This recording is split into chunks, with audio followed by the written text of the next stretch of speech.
I'm Judy Helm Wright with Artichoke Press, and I am so grateful to be here. I just love you guys because I have this little home office where I sit down in my pajamas with the dog on my feet, and I write parenting articles and parenting books, and then every now and then I get the opportunity to come out and meet parents and say, oh yeah, because my experience is quite a ways back. My beloved husband's out in the hall, and we have 6 adult children and 11 grandkids, and we had lots of foster kids that came home with our kids that just stayed. We didn't get paid or anything, they just stayed. So we have lots of experience, but it's great for me to come and talk with those of you who are on the front burners. You're there. Your feet are on the ground. Your boots are on the ground. So you can teach me things that I've forgotten about. So I'm very, very, very grateful to see you. We have an interesting scenario today that we're going to be talking about, and it's going to be what makes a good person and what makes a not so good person. So we're going to be talking about character strengths. The first thing I want to do before we start, though, is ask you to help me by putting a name tag on, great big, with your name on it. Did everyone get one? These 2 guys did. You guys did. Anyone else didn't? Let's pass them back. Black Sharpie anywhere?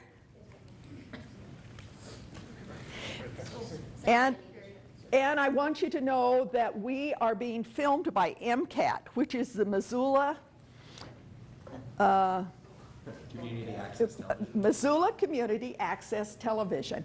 And this is also shown on MCAT, and it is available for you to check out if you want a little disc of this to show to the people in your group, daycare home.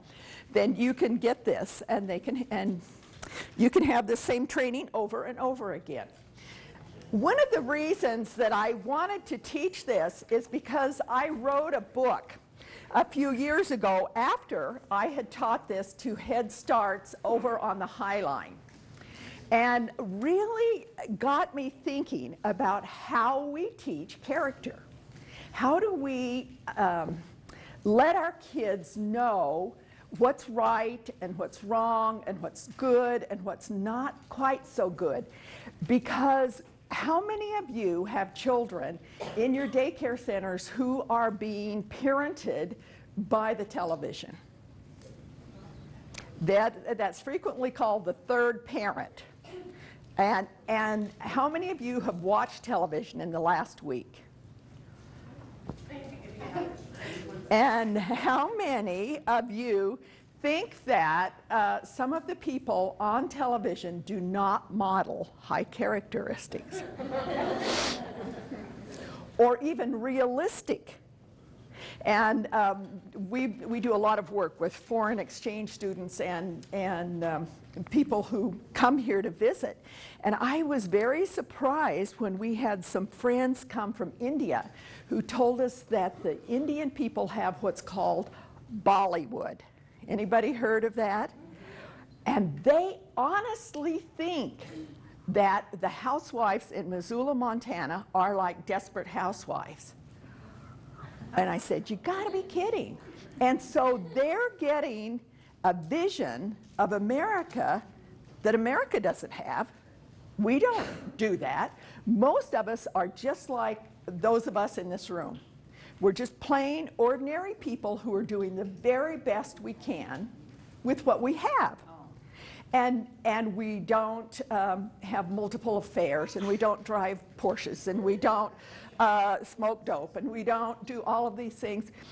We just try to fix nutritious meals, sit down with our kids, give them a bath, read them a story, go to bed, right? And so when I taught this, it really brought to my mind, how are we teaching our value system? How are we connecting to our kids that they might know what good character and what good values even consist of? How many of you work with 3-year-olds? Okay, well, a 3-year-old to me, well, in the first place, it's my very favorite age in the whole world is 3-year-olds. But you think of a 3-year-old. He asks for what he wants. He knows who he is. If he doesn't get what he wants, he keeps trying and trying and trying until he gets what he wants. When he's tired, he goes to bed or falls asleep on the floor. He just is pretty aware of himself and the world around him. And so what we do as we age is we become more and more protected of ourselves. We are protective of ourselves, and we don't always behave in the manner that we know is good and is right. And probably one of my favorite stories that was very, very pivotal to me was reading a story a few years ago in the Reader's Digest. How many of you read the Reader's Digest? How many of you still get magazines? I know, not very many of us, not very many of us. We tried to give our kids the Reader's Digest, and they said, why? You know, why would I want to? I can get everything I want on my phone. But in this story, in New York City, in Harlem, a young man came before the judge. And the judge says, you know what? I've had it with you, buddy. You just keep coming here. Don't you know the difference between right and wrong? And the kid said, no. Nobody has ever told me the difference between right and wrong. And I thought about that, and the judge thought about it, and sent him to somewhere where he could learn the difference between right and wrong. But I say that because that is exactly the condition that some of the children are coming to your daycares in. It's not that they don't want to do what's right, it's that they don't know what is right. They've never been exposed to it.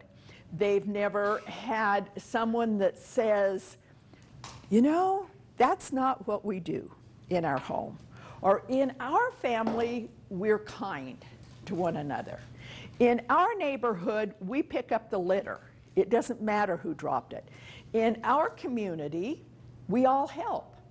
In our nation, we try to be non-judgmental. If no one has told them that, how in the world can they ever understand the difference between right and wrong? And I reflected on that when one time in a parenting class, a woman said, how can I get my 3-year-old to be kind? And I said, I don't know. What does kind mean? And she said, well, you know.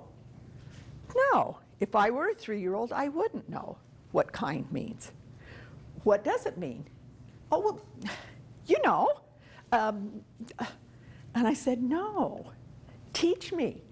And I said, one of the ways you teach is you model, right?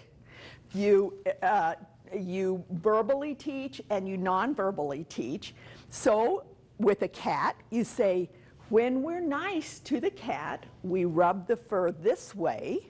We hold the cat here, supporting the cat's head, and we rub the fur. We make sure they have food and water. And then you say, and we don't drop the cat. We hold them or we treat them with respect. But if you don't tell them what kindness is, they don't know. It's as if we were in China and someone said, I don't know, Dr. Ping can tell us this, oogly boogly. I mean, how do we know what that is? We need to be taught those things. So we're going to be talking about character and about values, and this is our thing. Do values matter? Let's just say, do they matter? Why do they matter, Curtis? Because it's how you want to respect too, I guess. That's right. Sure. It's how you want mutual respect.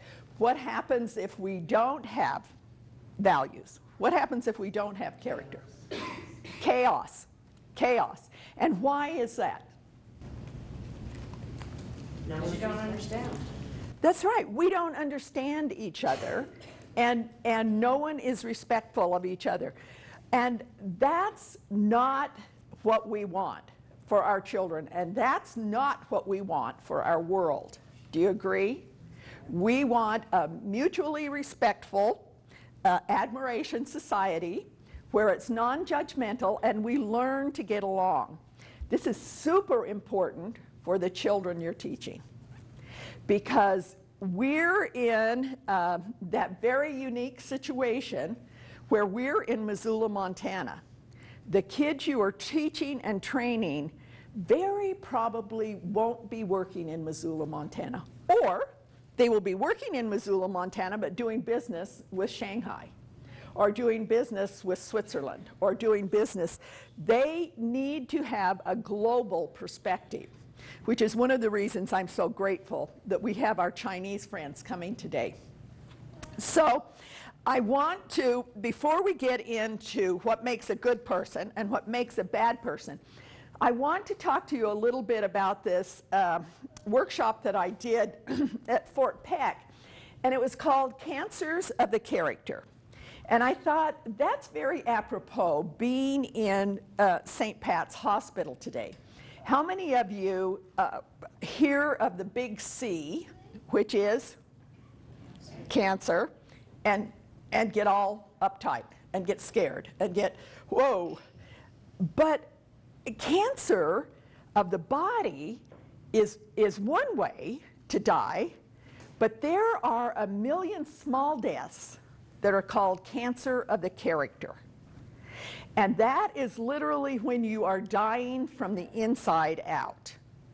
And some of these small little cancers or cankers, who's ever had a canker in their mouth? Hurt, don't they? Okay, naturopathic, what's the best way to get rid of a canker? Salt water, yeah. You know, not a doctor, not antibiotics, not all of these things, just gargle with salt water and eventually it will go away. So some of those causes of the characters, or the cancers of the character, I want to just go through real quick. And I thought I would make these for you, but I did something else for you. So you each get what's called a bookmark. So how many of you have a book at home?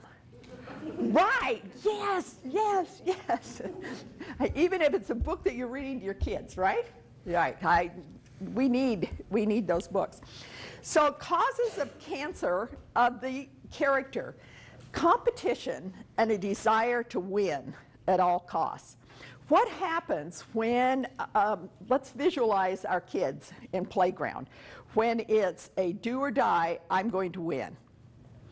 Does that stimulate other kids?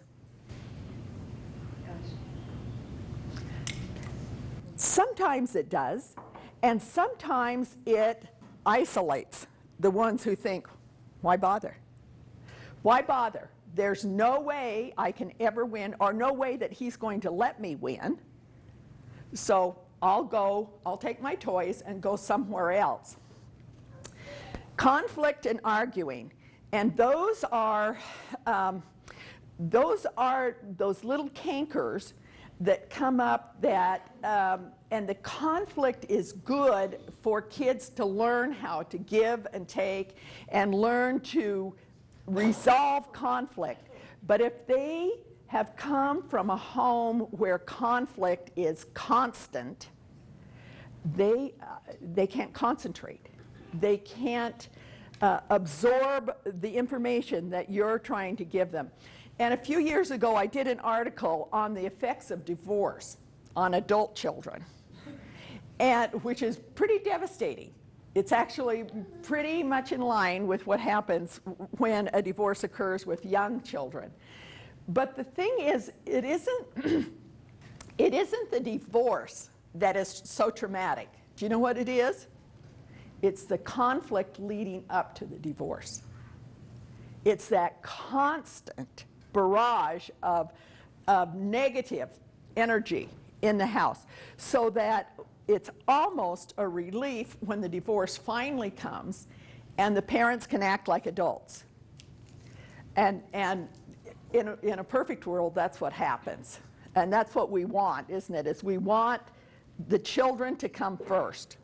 We want everyone, all of the adults, to gather around the wagon, circle the wagon, and care for the kids. Coveting and jealousy. What does coveting mean to you? Well, how do you teach a kid? How do you teach a kid who wants another kid's toy? How do you teach sharing? Please, go set it down. Mm-hmm. You know, you just said a magic word, is please. Because it's amazing what will happen with please. I want to share a story with you that is one of my old favorites, and it's where a family was using comparisons and coveting, and he wanted to teach his son this lesson. There was a boy whose family was very, very wealthy. One day, his father took him on a trip to the country where he aimed to show his son how poor people live. He wanted to teach his son that how, good morning, here are our wonderful Japanese friends, and so everyone at break, be sure and say hello to them. Do you want to, come on up here, we're fine. I'm going to take one little break and allow them just to introduce themselves. Do you want to just introduce yourself? Okay. Hello, everybody. Good morning. Good morning. I'm sorry I'm late. I was waiting for my friend. Today we made a mistake because some misunderstanding. That is why I'm late. In fact, I'm early. Yeah, that's right. That's true. That's true. He was. Sorry. Yeah. I arrived at the place and we planned just 8:30. Well, it was hard for some of us to get here, wasn't it? Okay. I'm from China. Now I'm working with the Confucius Institute at the University of Montana. I'm from the Southwest University of Political Science and Law in China. Okay, so now I'm working as the director of Confucius Institute and teacher there. Thank you very much. My name is Mark. We will communicate after the lecture. Thank you. So we want to welcome them to America and to our Montana State Childcare Association. So I'm just sharing a story of a father who wanted to teach his son about why it was important to have success and to really work hard in school and to gain these things. So there was a boy whose father was very, very wealthy. One day, his father took him on a trip to the country where he aimed to show his son how poor people live. So they arrived to a farm of a very poor family, as the father thought. They spent there several days. On the return, the father asked his son, "Well, what did you think? Did you like that trip?" "Oh, Dad, it was so great. Thank you so much for taking me. Did you notice how poor people live?" "Yes, I did," said the boy. The father said, "Well, tell me what you learned. What were your impressions?" "Well, we only have one dog and they have 4. In our garden, we have a pool, but they have a river that just keeps going and going. We've got expensive lanterns, but they have stars that you can see at night. Well, we have a patio, but they have this whole horizon from their farm. We just have this little teeny piece of land, while they have endless fields. We buy food, but they grow it. We have a high fence for protection around our property, but they don't need it because their friends protect them. The father was stunned. He couldn't say a word. Then the boy added, "Thank you, Dad, for letting me see how poor we are." It's a good story, isn't it? And so while we're talking about these cankers of the character, that's a good one about comparisons and coveting, and then criticizing and pulling others down. We, in our family, one time our only son, our youngest son, was doing some kind of pull downs about his sister. Do any of you have boys who tease their sister? Right, yeah. And so my husband said, "Andy, let me show you something." And he said, "You sat here," and Faith, his sister, was standing here. And he said, "Pull her down. Pull her. Just keep pulling and pulling until you get her down." And so just kept pulling and pulling. And he pulled her down. And then we said, "Okay, what's the result?" "Well, we're both shorter." "True. But you aren't any taller. She's shorter, but you didn't grow any." And then we said, "Would you have helped him up?" Had he asked, "Yeah." And then we both would have been taller.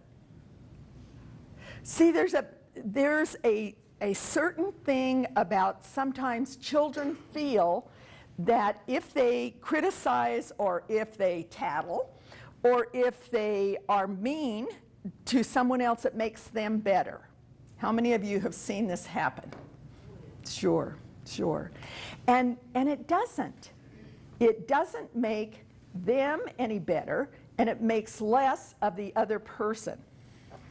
So while we're talking about this, we're also talking about complaining. And when we complain, sometimes we're complaining about symptoms of an illness. Sometimes we're complaining to get what? Who remembers, attention, yeah, who remembers the four, ABCs of misbehavior? Why children misbehave? Attention, to boss, and childlike. They want you to help them. They want you to cuddle them. They want you to take care of them.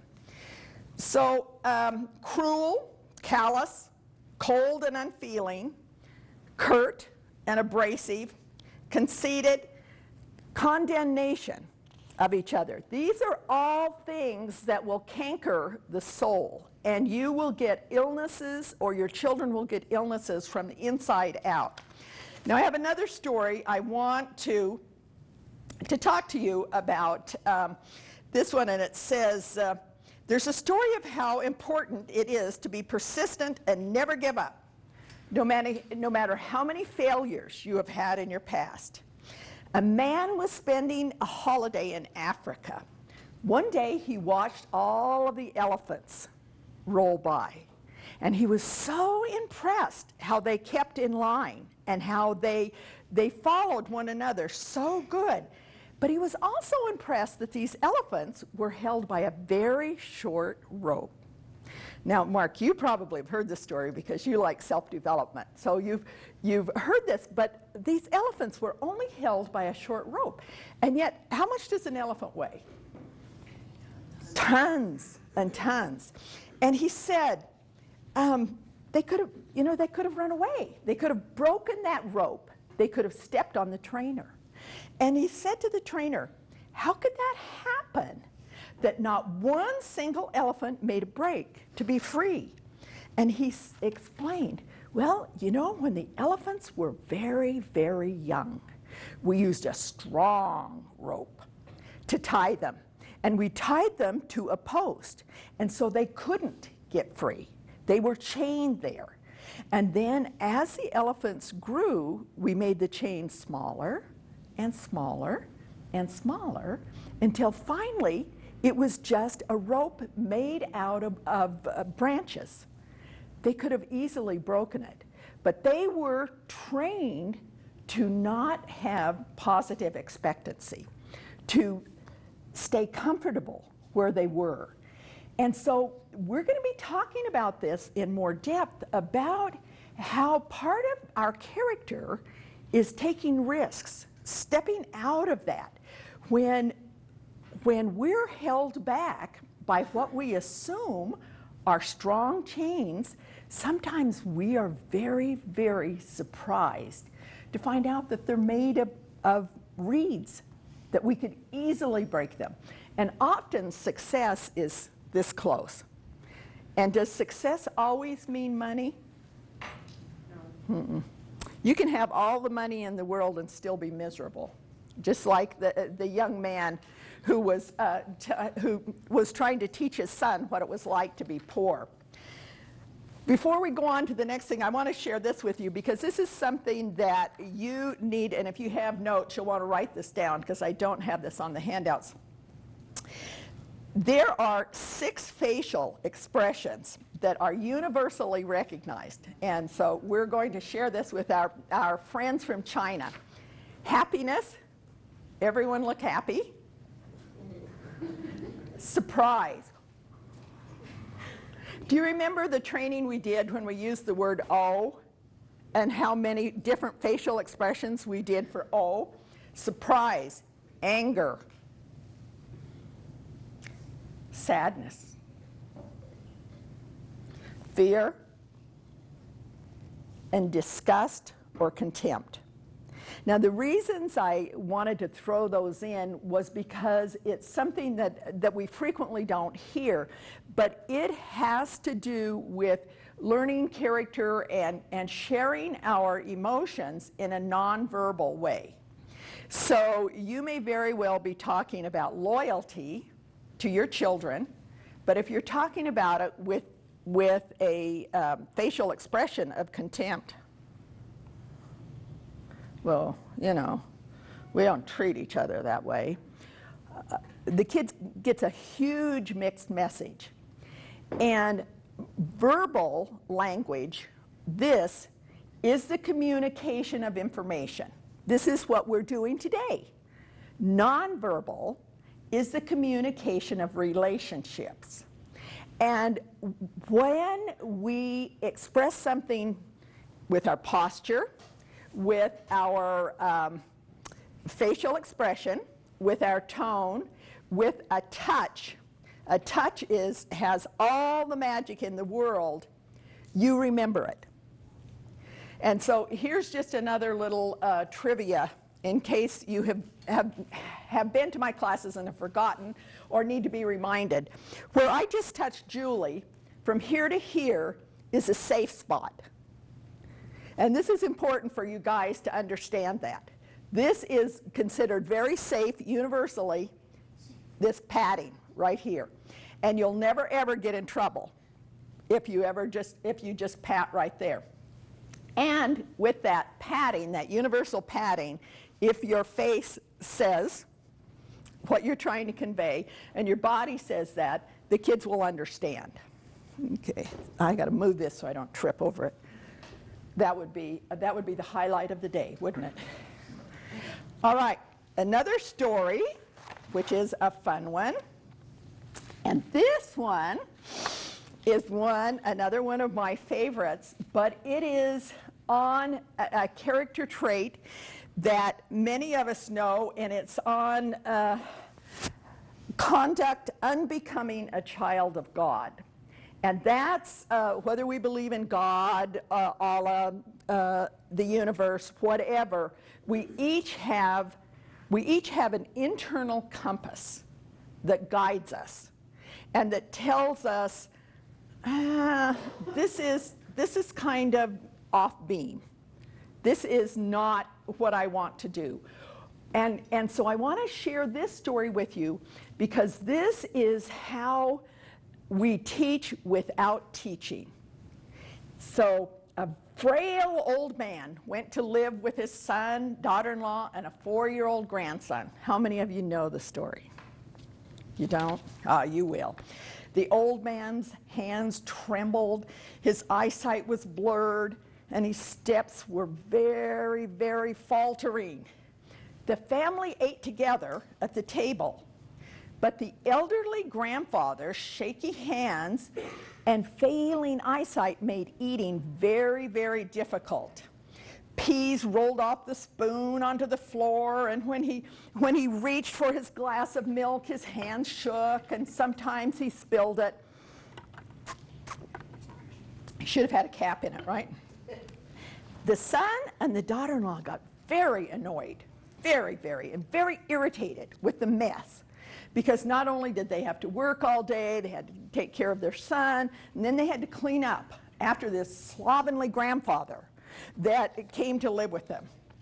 And they would just gripe and complain and bicker and we've got to do something about my dad, said the son. I've just had enough of his spilled milk. He's noisy eating. There's food on the floor. We've got to do something. So they sat down at a small table in the corner. They set up a small table in the corner, and they said to the grandfather, "You eat there. You eat there. You just stay there." And so the grandfather had to eat alone while the rest of the family enjoyed dinner. And since he had broken so many dishes, his food was served in a wooden bowl. And when the family glanced in his direction, sometimes he had a little tear in his eye as he was sitting all alone. Still, the father and the mother-in-law were very sharp with him. Like, don't mess over there. Be careful what you're doing. And the 4-year-old watched this, all in silence. He was watching what was happening. One evening, the father noticed his son playing with wooden scraps on the floor. He asked the child, "Oh, darling, what are you making?" Just sweetly, the boy responded, "Oh, I'm making a bowl for you and Mama to eat your food in when I grow up," said the 4-year-old. And then he smiled and went back to work. The words struck Thao's parents, so they were speechless. Then tears started to stream down their cheeks. No word was spoken, but they knew what they had done not only to the father, but to their son. That evening, the husband took the grandfather's hand and gently led him back to the family table. For the remainder of his days, he ate every meal with the family. And for some reason, neither the husband nor wife seemed to care anymore when a fork was dropped, or milk was spilled, or the tablecloth was sold. What do we learn from this story? What do we learn about how our children learn these ways of getting on in the world? It isn't so much what we say as it is what we do. I want to segue now, we might come back to some of these stories, but I want to segue now into teaching character traits to our children. And let's what is the average age? Most of you do infants to 8-year-olds? 3 to 12 is what we do. 3 to 12. Okay. Are there any infants in here? Okay. So these are, if you've been to my trainings before, you know that this is what I believe our children come into the earth. I believe that they are filled with absolute potential, and they are waiting for us to tell them who they are. So I couldn't find a picture of our little grandson, Simon. That isn't his name. Silas, yeah. That's what happens when you have so many. If they'd named them Joe or Tom or something, it'd be a lot easier instead of funny ones. But because our grandson's much cuter than this. But the reality is, this is Silas. He's ready. He is waiting for us to tell him who he is.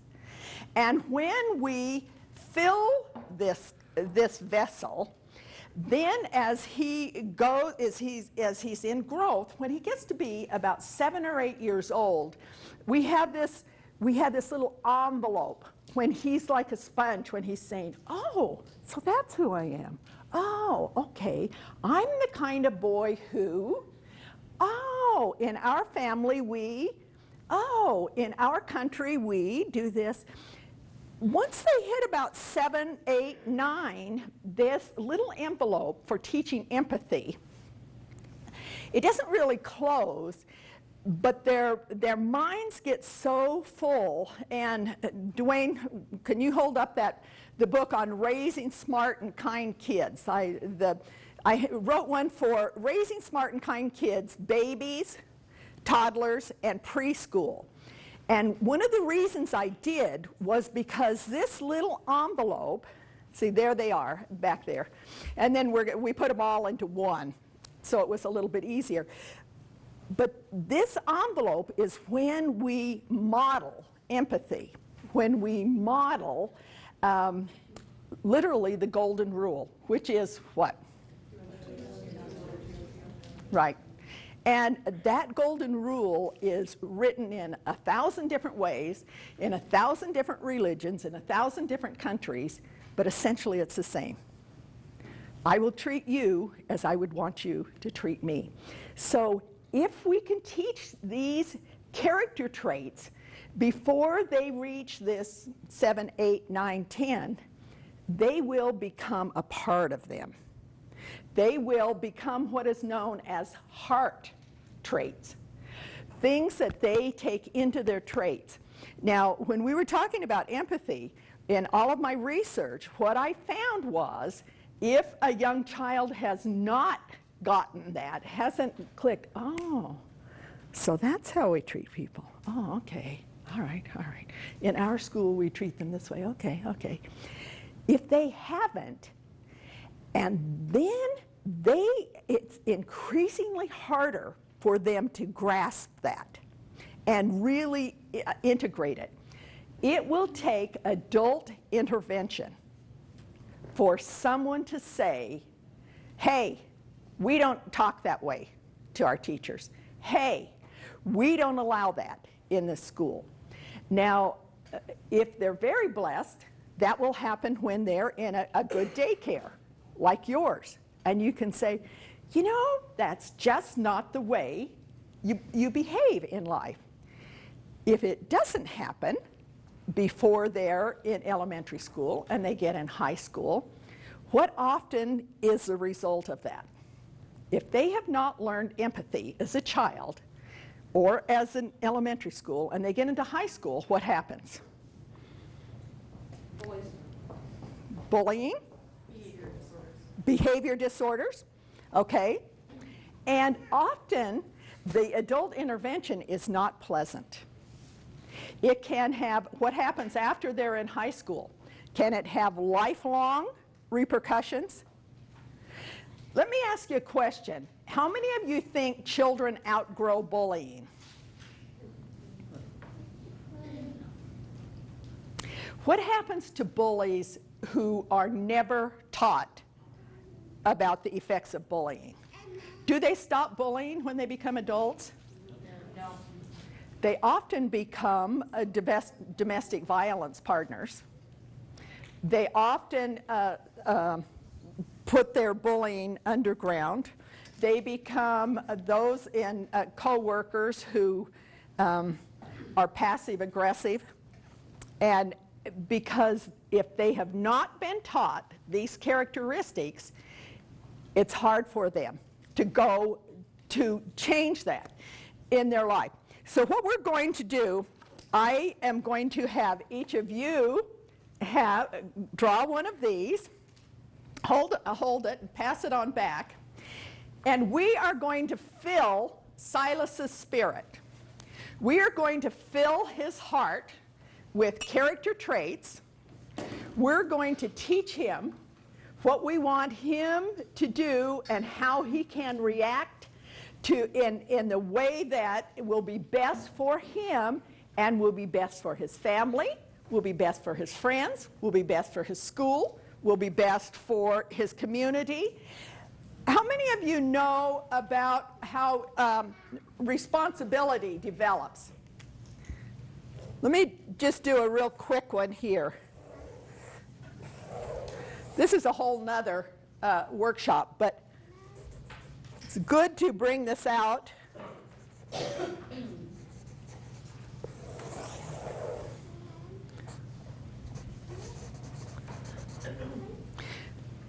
In responsibility, when Silas learns this, the first section is me. It's self-responsibility. And if I don't do something, I'm not going to hurt anybody but myself. So if I decide not to brush my teeth, who's going to pay? Yeah, the parents, yeah. And the dentist is going to be very grateful because he gets to take his kids to Hawaii. But the effects on it are not going to affect anybody but yourself. And it may be a lifelong effect. You is the circle around us. And this is parents, coaches, teachers, daycare providers, not babysitters, daycare providers, because I want you to be pleased with me. So I'm going to do what I can to make you happy. And in that, I'm learning to assume personal responsibility because that makes you glad. Us is the community that we're in. Now, a community doesn't necessarily mean Missoula or Hamilton or Darby or any of the places that you're from. Community means us, this whole group. You're in the community for the Montana Childcare Association. And they have certain rules, and you want to obey those rules. You want to be part of this so that you can gain the benefits. Them is who we think everyone else is. So let's take this back to Silas at 3. Silas at 3 wants a toy, and he really wants a toy. And so part of the way that Silas gets a toy is he asks for what he wants, and his parents either say yes or no, or they say, how about if I play with you? How about instead of just giving you the toy, how about if I sit down with you and play with you? So there's this. Us is that Silas learns to play in a preschool or in a daycare. He learns to get along with that group. This is where lots of kids fall down, and this is them. And that's because with this one, I can see me. With you, I can see you. With us, I can see us. With them, I can't see them. So when Silas is walking in the park and he sees litter, and you say, Silas, let's pick up the litter. And he says, it's not my litter. I didn't do it. Why should I pick it up? Why should he pick it up? Anybody? Why should he pick it up? Make the world a better place. To make the world a better place. So with this one, his reward is intrinsic. With this one, his reward is a smile and a yay, good boy, good boy. With this one, his reward is that he gets along, makes friends. With this one, can he always see them? He can't. He can't. And so if he's picking up litter along the Clark Fork River with you, who benefits? Okay, and we benefit because it's more attractive when we go out. But what happens to that water? Okay, those of you, my husband left and he's a good fisherman. What happens to the water in the Clark Fork River? Does it stay just in front of us? Where does it go?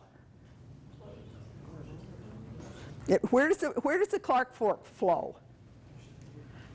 That way? What's that way? What is it? West Ocean. West?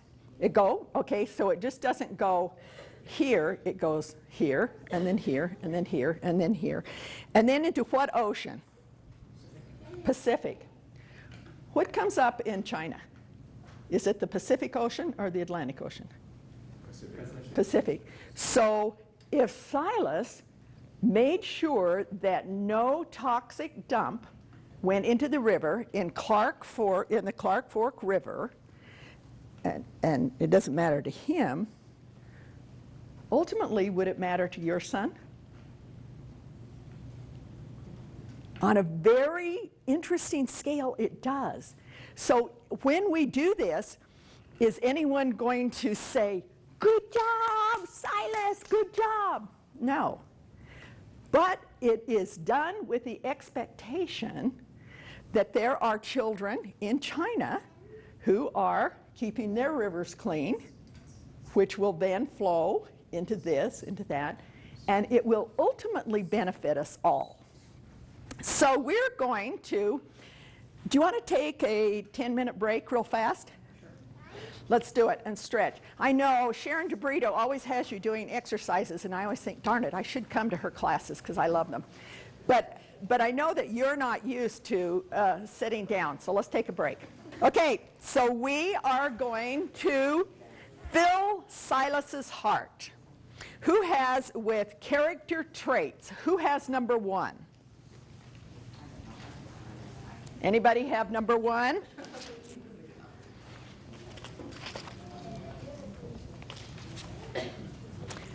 Nobody?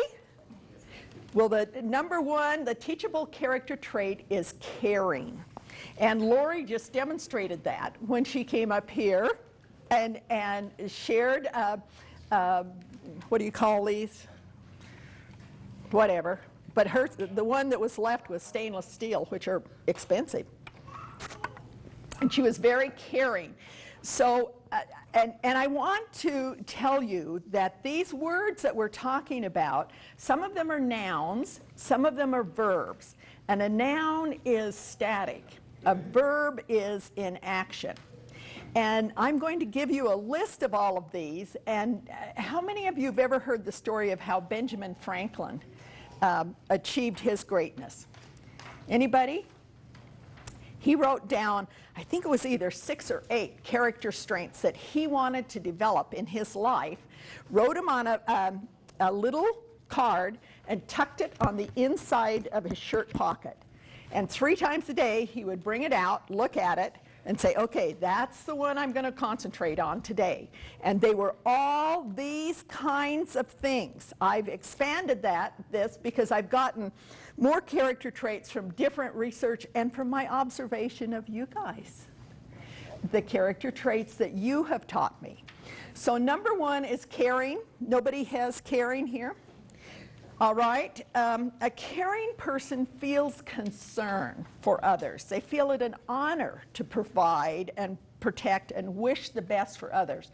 Now, what I forgot to tell you when we're talking nouns and verbs, this list of words that you're learning don't mean anything until you put some action behind it.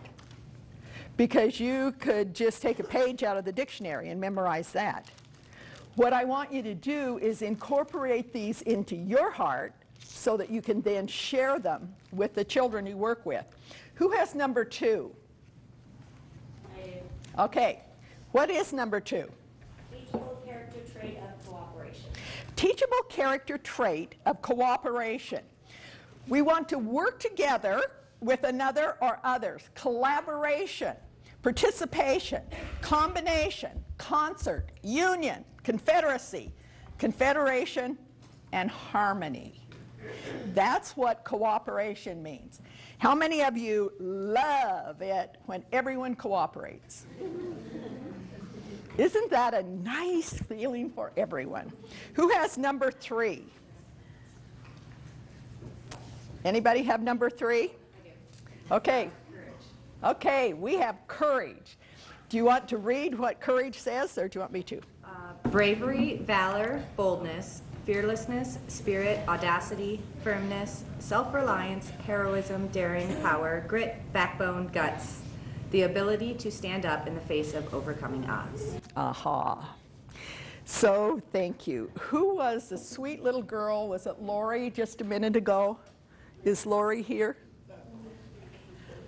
Lori, yeah. Will you share? You don't have to if you don't want to, but it really touched me what you just had happen to you that required a great deal of courage last year or a couple of years ago? 16 months ago, I was diagnosed with a brain tumor. A brain tumor. Had brain surgery and 6 months of chemo, and now it's gone. That's right. And she worked for most of Okay, let's hear it. Let's hear it for Lori. Did that take courage? You're not just kidding, it did. Took courage for her to just go to the doctor. Because many of us, if it were our child, we'd have them in there like that. When it's us, we say, oh, I'll just eat more protein. Yeah, you know, I just need to get more rest. Really doing some self-care takes courage. Who has number 4? Okay, do you want to read yours out loud?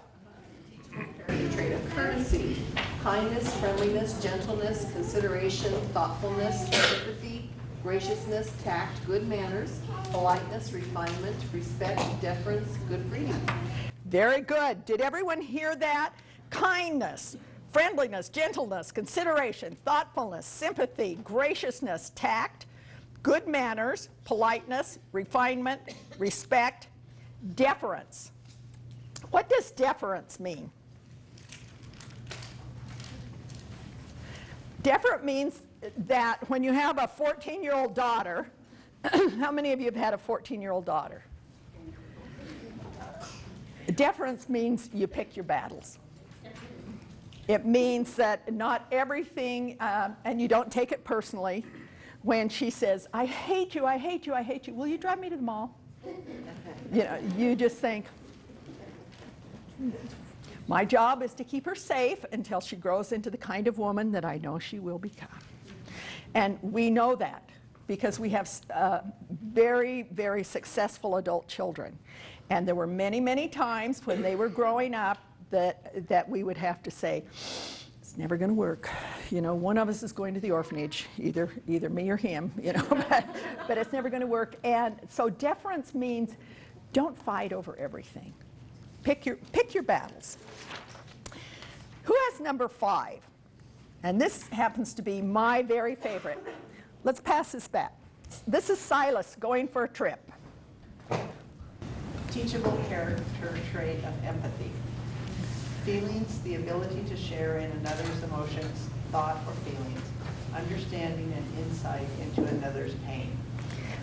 Okay, thank you. I guess what I'm going to do is have you just read the character trait and then I'll read the description because it's hard for him to catch without this. But empathy is probably my most important consideration that I want our grandchildren and the children that you work with to get.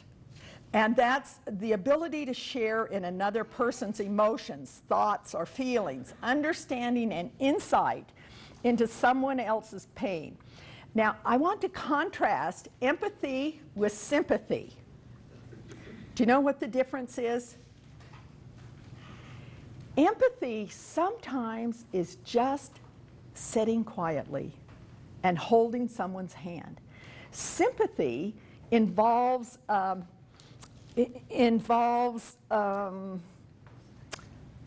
almost a judgment, because sympathy is, oh, I am so sorry your dog died. You know what you should do. I know how you feel. You should do this, do this, do this. And empathy is allowing someone to be without judging them. Just letting them be and knowing that you accept them. Knowing that they're okay and that you will be there to support them every step of the way. Do you remember when I taught the class on bullying here? Were any of you in that class? Well, one of the books on my computer, which isn't done yet, is called The Bully, the Bullied, and the Bystander. And in a situation like that, there are no winners. None. But frequently, do you know who the biggest loser is? No, it's the bystander. Yes. And years and years and years later, the bystander feels such guilt because he went against his values, He stepped out of what he knew he should do and did not come to the aid of the victim. And it's interesting because a lot of times the victim gets over it. And if you have ever been bullied, you know that the smack on your arm is the easiest part. It's the fear, the intimidation, it's the embarrassment, the humiliation that's the hardest. And all it takes for a bystander is to say, wow, that was really rough. That wasn't fair. To know that there's one other person in the world who's on your side. And they're doing a lot of training here in Missoula. And I think it's through the YWCA. How many of you are from Missoula? But it's on bystanders stepping up and being a witness.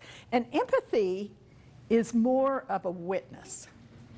That I see your pain, I acknowledge your pain, and I'm in support of you.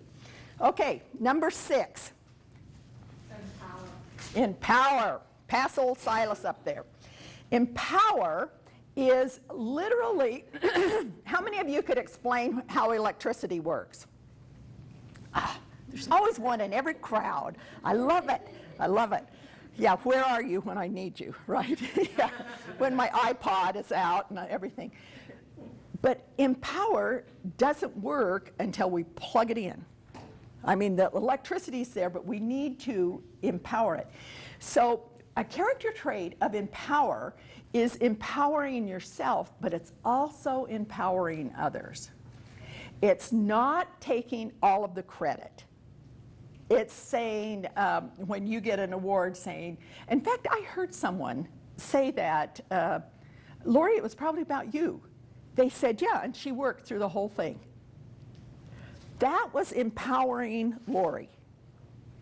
That was saying, yeah, and we should give her credit when credit is due. So it's make someone stronger and more confident, especially in controlling their life and claiming their rights. How many of you have ever wondered why victims of domestic abuse don't leave? I thought, why don't you leave? They are. And it's not a one-level thing. It's way, way, way many levels. So sometimes empowering them is showing them empathy and saying, you know, I'm here. If you ever need some help, I'm here. With us, the kids that came home with our kids, that wasn't an official thing. We just said, we have a safe house. There's always room at the table for one more. There's always an extra bed. That gave them a place to regroup, a place to think things through in a calm situation. So empowering others is super, super important. All right, number 7. Teachable character trait of moderation. Moderation. Pass old Silas up there so he can get there. What does moderation mean? It means not obsessive and not shrinking without. It means that instead of eating the entire cheesecake, you eat a piece today. Okay, come on. What is your hard thing to be moderate about? As far as cheesecake? As far as the food, what's your what? Until you're satisfied. Enough. Yeah. My husband's is Oreos. And he just, that's hard to have an Oreo. It's easy to have 3 Oreos, or two Oreos now, and another 2 Oreos then, and another 2 Oreos then, but it's hard to have an Oreo. So moderation means within reasonable limits, avoiding extremes, quiet, temperance, patience, fairness. Moderation is fairness. Justice, forbearance, poise, and balance. And Lori had me sign my book of Out of Balance, because there are 6 areas of life, and we can't all put a sixth of our energy here and a sixth of our energy here and a sixth of our energy here, we go towards those things that we need the most. Go ahead. Do you feel there are degrees of moderation? I don't know. Let's talk about it. Because, for example, I mean, I know we threw food out there, but it might be moderate for me to have 5 Oreos as opposed to someone who's petite to have just 1. That's right. That's right. And I think each one of these character traits are individual, because do you mean having 5 Oreos when you want 10? Or, yeah.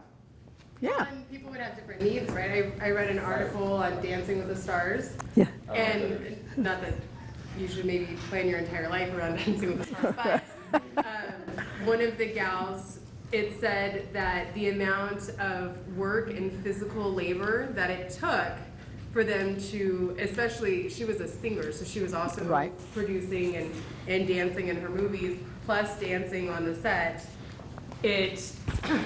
She could eat like 10 gallons of ice cream and still lose weight. Oh, sure. Because she was working out for like 10 hours a day. I mean, so her moderation might be 10 Oreos. That's exactly right. And I think that, let me just bring this up and let's bounce this around. Do you think food and alcohol are the only only vices, alcohol, food, and drugs are the only vices you can become addicted to? Yeah. Work. Television. Kindle. Exercise. Facebook. Okay. Yeah. And a lot of times we forget that maybe we're neglecting our children and not with that thought in mind, but we're watching movies and reruns and reruns and reruns and reruns, and that becomes addictive. Anything that is addictive is something you obsess about, something that you're thinking about constantly, and in this obsession you're planning ways that you can get it. So I think that's where, does that answer your question on moderation? Yeah, thanks for bringing that up. Okay, this number 8 is a hard one for me. Who has number 8? Teachable character trait of order. Oh, don't you love it to go into someone's house and it's spotless, and go into their office and it's spotless, and their desk is completely clean? It's never happened at my desk, but I sure do love it. Anybody else? Well, order is a state of peace, an arrangement of things neat, tidy, and well behaved. So order is once again very personal. It's something, and this is a good place for me to interject this. When our kids were growing up, and we've talked a lot about family meetings and how effective family meetings are, but we talked to our children about situational ethics. Has anyone ever heard of that?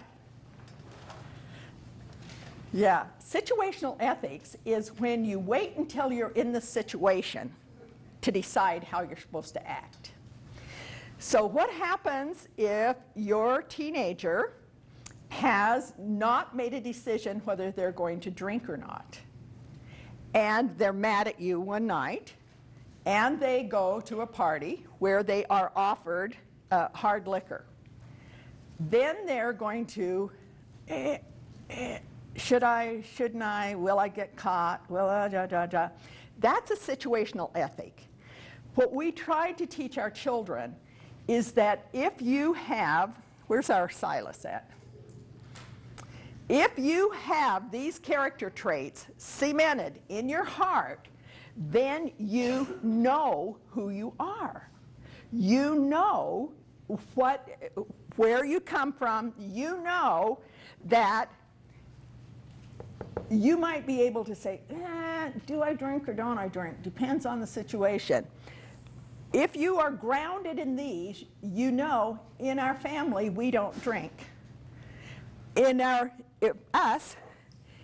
community, And Missoula is probably the best community I've ever seen working on teenagers and drinking. A little too late, but we're doing it because we've lost some amazing kids here because of teenage drinking. But situational ethics means that we aren't grounded in our ethics. They're flexible. So I'm just telling you that as an excuse of why my desk isn't clean, okay? All right. Number 9. Who has number 9? Okay. Silence and tranquility. Silence and tranquility. Calm, peaceful, serenity that comes from meditation and prayer. How many of you in this room meditate? The next time I come, I'd like to see another 50% of you. Hold your hand up. Does it make all the difference in the world to you? Yeah, it keeps me going. And it's not 20 minutes sitting cross-legged going, It's in the shower, letting the water wash over you and clearing your mind and just saying, let me be present. Let me be present. And I have to tell you that you were all in my meditation this morning.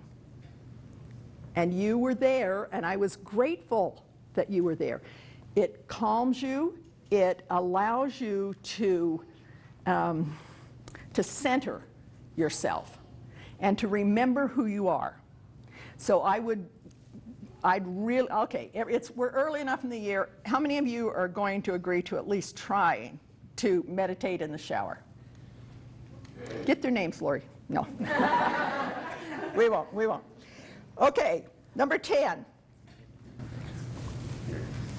Teachable character trait of faith, complete trust and confidence in someone or something. Faith, complete confidence.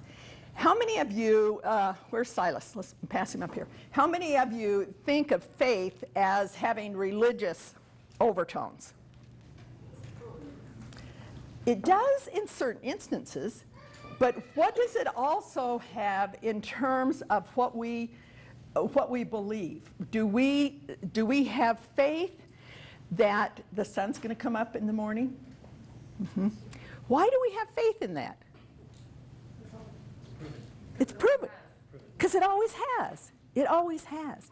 And sometimes when we're caught in this spiral of dark and, it's never going to get better, never going to get better, and I'm stuck in this, if you just look at the flowers, you think, you know what? They come up every spring. No one has to tell them. They just do. So you can have faith in nature, you can have faith in your family, you can have faith in this organization. You can know that they will act in your best interest because it's been proven. It's been proven. And even if you can't touch it, even if you can't see it, it's still there. Anyone want to add anything to that? Faith's one of those things that's hard. Okay, here's a fun one. Who has number 11? Teachable character trait of friendship. Friendship. That's a good one. How many of you think it's important to have friends? How many of you are friends with yourself? How many of you say things to yourself you would never, ever, ever say to a friend? Okay, yeah. Let's remember that our very best friend resides in our own heart. And quite frankly, that's how you practice the golden rule. Do unto yourself as you would do unto others. Friendship is a supporter, a state of being friends and acting friendly. One of the books back there is called The Left Out Child. And I wrote that book because at the time, we had a grandson who was 10 who did not know how to make friends. Is making friends a skill? Yes. Mm-hmm. Is it a teachable skill? Mm-hmm. Mm-hmm. Is it one that comes automatically to people? Some. Some. But it's only people that have been brought up in a friendly family. You are So so it right. actually come automatically to them. They were taught that. They are, and it's been modeled. Right. And they have faith that they can be a good friend because they've seen how it worked out last time. Right. Yeah, yeah. And so friendship is literally the foundation of every relationship you will ever have in the world. If you can be a good friend, you can be a good worker. If you can be a good friend, you can be a good spouse. If you can be a good friend, you can get along with almost anyone. That is so basic, this importance of friendship. So when our kids don't know how to make friends, that's a skill, just like riding the bike or playing the piano, that we teach them. How many of you know kids that can't make friends? Yeah. And how many of you have kids on the autistic? Okay. One of the reasons that's hard for kids to make friends is because they can't read the facial expression and the body language. And so there are some real good techniques. Go to my website and there's some free reports there for you. But it's super important that they be taught how to read body language, how to read the facial expression. So for our grandson, what he was doing was going to the playground, and they were playing Foursquare. Does everybody know what that is? I didn't until I went there. But the boys were playing it, and he would go, "You don't want to play with me, do you?" Well, what's their reaction? No. Could it have been they meant, no, the game's already started.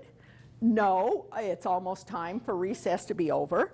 No, we've already picked our team. What did he hear? No. So he automatically stepped back and thought, once again, nobody likes me. And so what I taught him to do with boys is and there's some playground politics that go on. But with boys, you guys, all of you guys, and my husband's out in the hall, but you can tell me if you agree. When there's a group playing of guys, there's usually an alpha male. And it's his job to say no, because that shows that he has the power. Yeah, no. So when you're coming into that group, or you want to be in that group, you don't go for the alpha male, because he wants to show that he's in charge, and he's going to say no. What you do is you look at the other boys and find one that smiles. And then you don't approach him then. You wait until the recess is over and you're walking in, and then you approach him then with some common interests or whatever. Once he has given you a stamp of approval, then he will bring you in to the group. And then it won't be a matter of, I see our cameraman back there grinning. Do you agree? And then it won't be a matter for the alpha male to give up any power, because he's being inclusive then. That one little tip made such a difference to him. Go ahead. Well, when I was like in 6th grade, I had like one friend because we were introduced through my teacher, because I had just moved new to the class, and we became good friends. And then when we came to junior high, 7th grade, I was never good at making friends, but I stepped out of my safety zone. And I asked this one girl, I was like, and she was sitting by herself, and I was like, "Do you want to be friends?" Just, I don't know what made me do it, but I went ahead and did it, and we've been friends ever since. We still, well, she lives in Spokane now, but. You still connect? Oh yeah, we still connect, and we've been friends since the first day of 7th grade. Okay, Heidi, I want everybody to give a round of applause for Heidi. Do you know why? She just shared the story of making a friend in the 7th grade. Do you know that in all of my studies of childhood, do you know the very, very, very worst time in any woman's life ever? The 7th grade. The 7th grade. It is hell. The girls are mean. They are vindictive. They are everything that we've been talking about, what we want Silas to do, they don't do. So if you can succeed, if a girl can succeed in the 7th grade, she's set for life. Do you know what the comparable is for boys? Sophomore. And girls and boys, their emotional level is just about the same there. The only difficulty with boys is that when they're a sophomore, they can get in their car and leave, which is one of the reasons we have so many boys that drop out of school in that age group. So we need to do all that we can to make the sophomore year for our boys be very, very positive and good and strong, and get him involved in as many extracurricular activities as we can to keep him solid there. Thank you, Heidi. What number are we on? 12. Who has 12? Fairness. Whoa, fairness. What does fairness mean? Fairness means the state, condition, or quality of being fair or free from bias or injustice. Treating others as you would like to be treated. How many of you in your home situation or your work situation have heard the words, "That isn't fair"? Who has?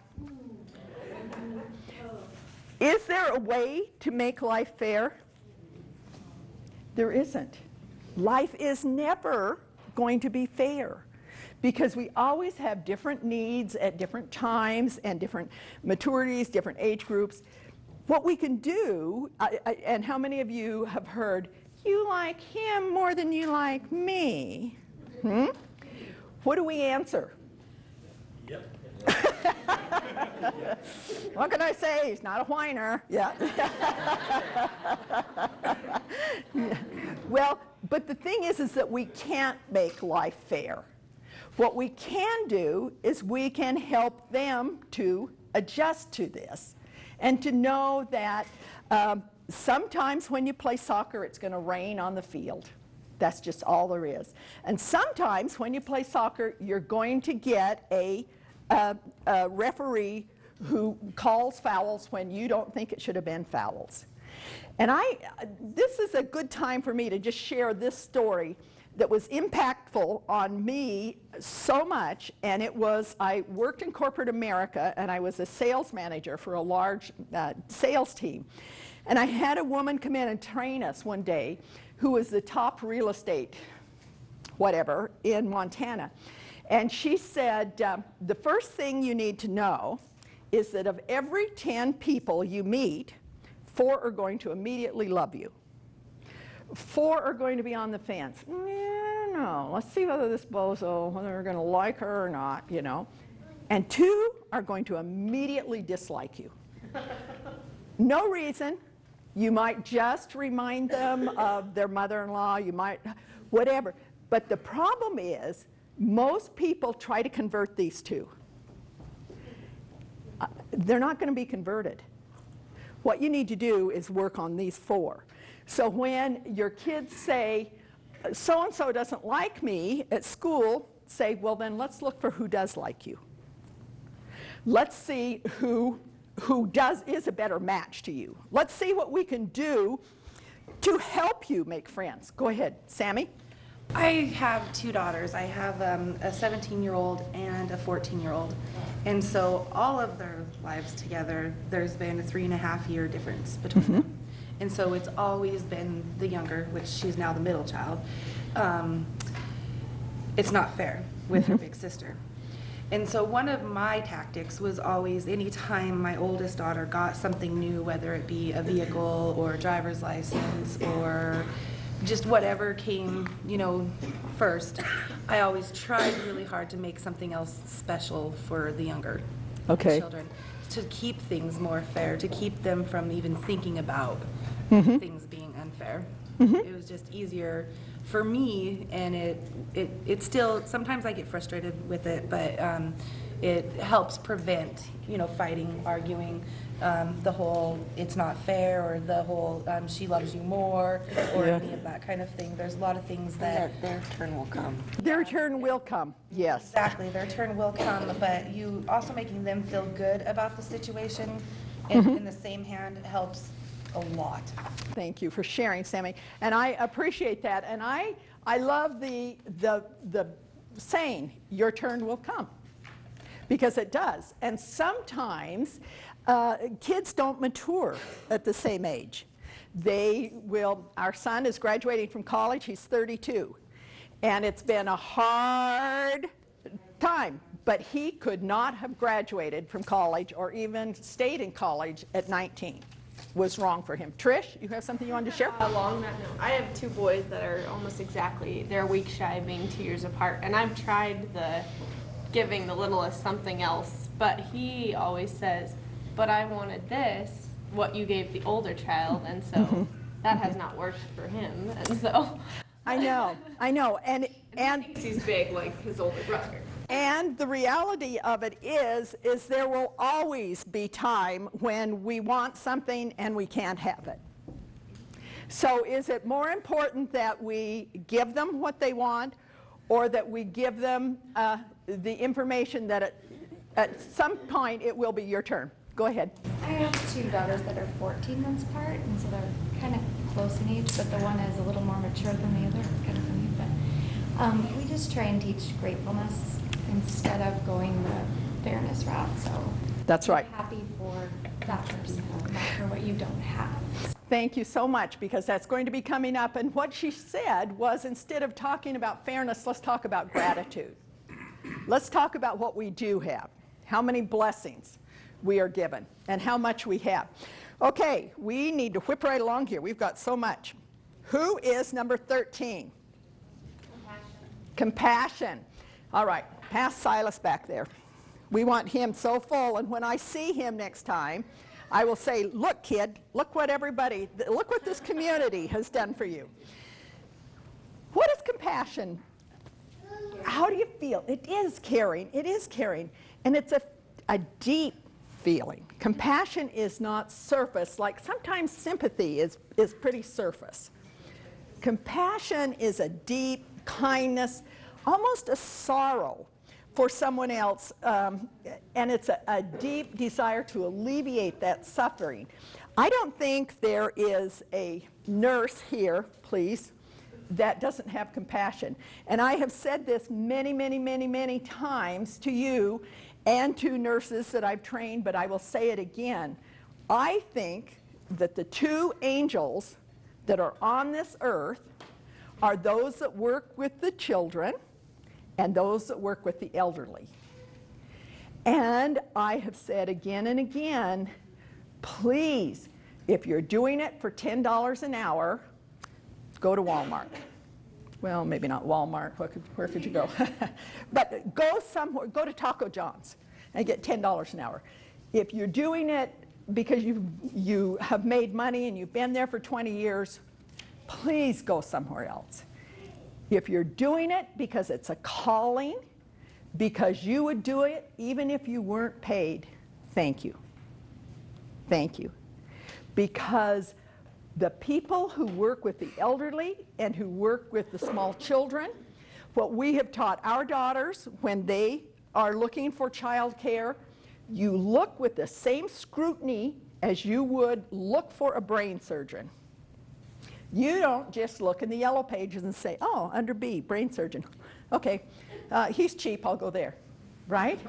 You wanted the very, very best to operate on your brain, right? And that's what you want in a child care provider and in those who work with the elderly. Okay, number 14. Common sense. Common sense. All right, how common is common sense anymore?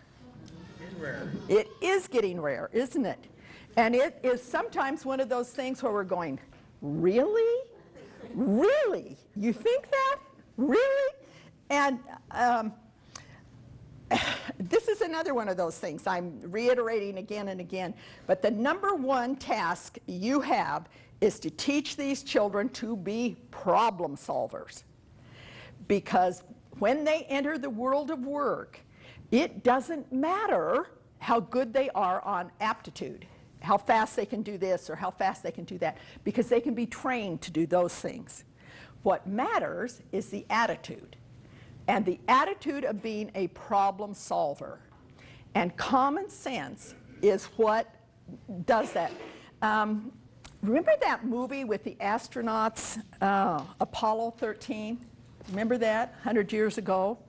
When they had a problem and they couldn't fix it and they couldn't fix it, and they were up there and they didn't know what to do. And finally this one guy says, well, give me all of the parts here that they have to work with down there. Let's put them out on this table. Let's figure it out here. It doesn't do any good to say, if they only had duct tape, that would make a difference, because they don't have duct tape and we can't run it over. So he used common sense to solve a problem that the engineers couldn't solve. All right, next one is 15. Humility. Is there a difference between humility and humiliation? Yes. Yes. Humility, in the Bible it says, the meek shall inherit the earth. Do you know what meek means? Teachable. And humility means teachable. It means not, I don't know it all, but wow, teach me about that. How does that work? That's a good idea. I would like to learn that. Number 16. Helpfulness. Do you know, when I was writing the book, The Left Out Child, I interviewed all of these young kids and interviewed adults, their parents, and asked them what was the number one thing they looked for in a friend. Do you know what it was? Helpfulness. That was what they wanted, was somebody who would help them when they needed help. All right, 17. Community service. Community service. And here we are again right here. Community service. Is that important to teach to children?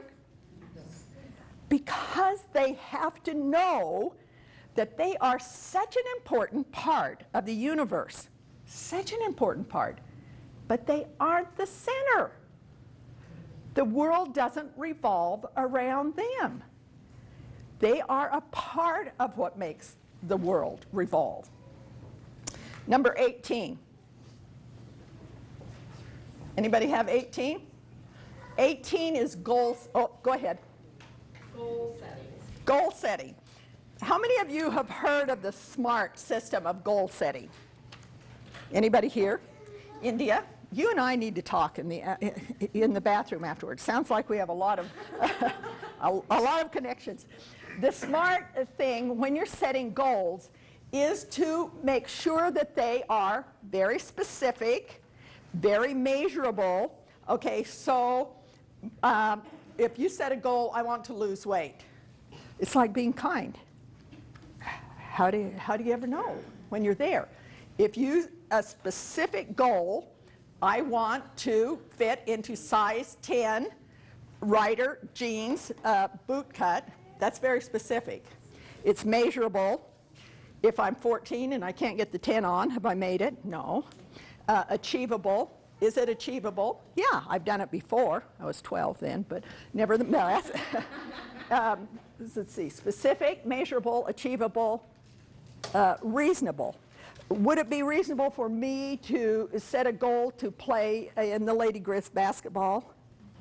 No, because I can go to the Lady Grizz, I can cheer them, but the chances of them calling for me to play is pretty remote, and in a timely manner. That means by this date, I'll have it. So that's how smart it is. Let me just tell you that a few years ago in Harvard, they did a study of those who had written goals. And of 100 students graduating from Harvard, and those are pretty smart cookies when you graduate from Harvard. 100 students graduating from Harvard, 3% had written distinctive goals.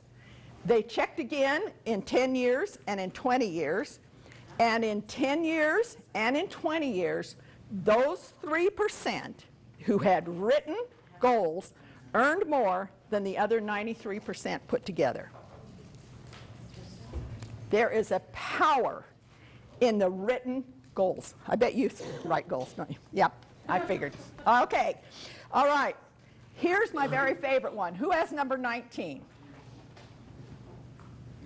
Anybody? 19? It's gratitude. And we talked about that already, but gratitude is just plain being thankful. And Barbara and I were talking about how thankful she is to have this February instead of last February, because she has a driveway that goes like this, or goes like this, up like this. So last February, she spent $600, over $600 having her driveway plowed. Is she grateful for this kind of weather? You bet. You bet. What else are you grateful for? Just shout out some things that just make you feel so good that you have. Family. Nature. Nature. Isn't that a good one? Yeah, we forget how blessed we are to live in Montana. Do you ever go up to the St. Ignatius? Do you? I have to tell you, I have never gone over that without getting tears in my eyes. And I taught a class in St. Ignatius one time on goal setting, and one of the women there said, you may have even been in that class, she said, well, I'd really like to travel. And I said, would you? What would you like to see? And she said, just beautiful spots. And I said, well, you know, Dwayne and I have traveled quite a bit in our life. The two most beautiful spots we've ever seen, ever, is Denali, Alaska, and St. Ignatius, Montana. She said, really? I said, yeah. We forget how blessed we are. Yeah. Anything else you're grateful for? Grandbabies. You do know there's a spiritual connection between you and that grandbaby that bypasses parents, because they take everything personal, and you know that it doesn't have anything to do with you. Yeah. Okay, next one is number 20. Integrity is the quality of being honest and having strong moral principles. Moral uprightness, it is generally a personal choice to uphold oneself to consistently moral and ethical standards. Integrity. And integrity means something to different people. What does integrity mean to you? Well, I'll tell you what a 16-year-old daughter told us when I asked her this. And there's nothing like pizza at midnight to get your teenagers to tell you things that you need to hear but don't necessarily want to hear. And she asked me one time if I would make a list on a yellow legal pad of the things I believed in that were right, wrong, or situational. And so I stayed up all night long doing that. And then I said, well, Chris, this is the way it is. This is what I want you to think, I think. But this is actually what happens. Because the older you get, the more there is in those gray areas. So I asked her, what does integrity mean to you? And she's 16. She's working at Burger King or whatever. And she said, if I went into Kmart, there were a $20 bill on the sidewalk, she said, I would put my foot over it and I would say, thank you, God. And I said, oh, isn't that interesting? And what would your father do? And she said, he would pick it up and he would take it into the clerk and he would say, here's a $20 bill and it doesn't belong to me, and he'd walk away. I said, and what would I do? She said, you would take the $20 bill and you would walk all over the store thinking, man, I really need this.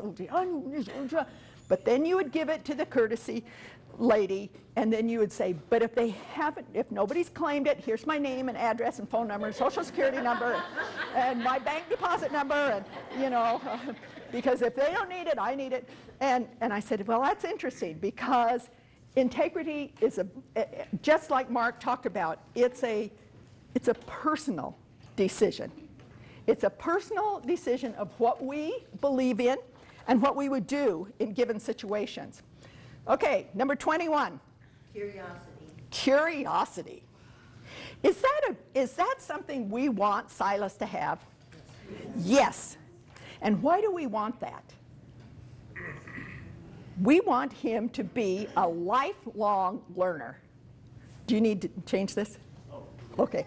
We want him to always be learning. We have a very unique blessing in our family in that we have cousins who go to a public school in Spokane, and we have cousins who are homeschooled. And so it's been interesting for us as grandparents who are lifelong learners to converse with them and talk about it. What happens is that the kids in public school know all of the facts. They know just like that because they've been taught to the tests. They are trained to answer the questions. The kids in the homeschool may not know all of the facts, but they go very, very deep vertically.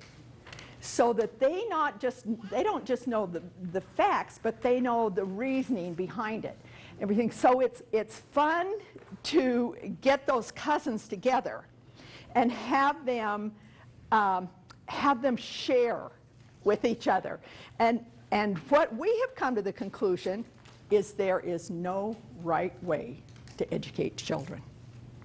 None. And each child needs to be educated to the very best of their ability. And it is not the school's, it isn't their duty to educate, it is your duty as a parent to educate and their duty to enhance that education. And if your children come home with learning, then it's your duty to enhance what they've learned in school, so that it is a partnership with the child, the parent, and the teacher, all working for the betterment of the child. And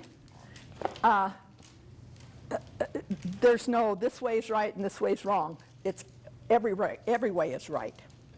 All right, where are we at? Number 22. Honesty. Honesty. Trustful, trustworthy, sincere or fair effort, freedom from deceit or fraud.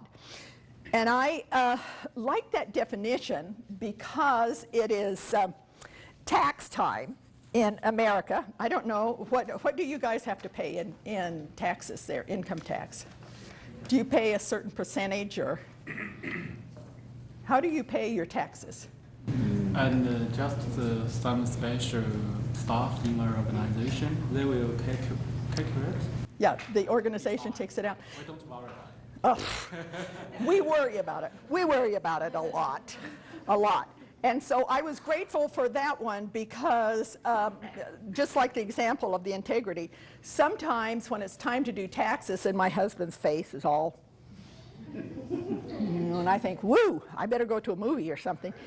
And I hand him this box of receipts and I say on them, business lunch, and he says, who, where, when? So I was grateful that that honesty said a fair effort. So I didn't need to feel guilty. Of course, if this is on MCAT, every IRS agent in the world is going to be watching. So, so we're going to edit that little part out. Okay, humor. Whoops, number 23. Who had 23? Okay, what is it? Humor. Is that important? Is that important to be able to laugh at yourself? Yes. Is it important to be able to laugh at others? No. We laugh with others. We don't laugh at them. It's our natural instincts if someone trips to laugh, right? But then we... okay first. Huh? Make sure they're okay first. You make sure they're okay, yeah. Yeah.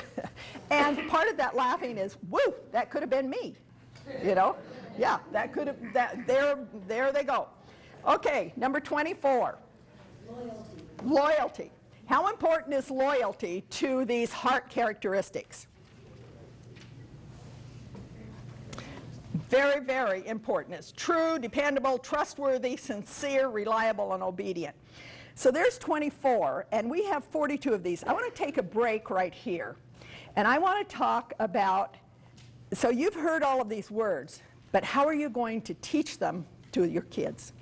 How do you teach loyalty? You're loyal to them. You're loyal to them. And what it really means is I've got your back. Right.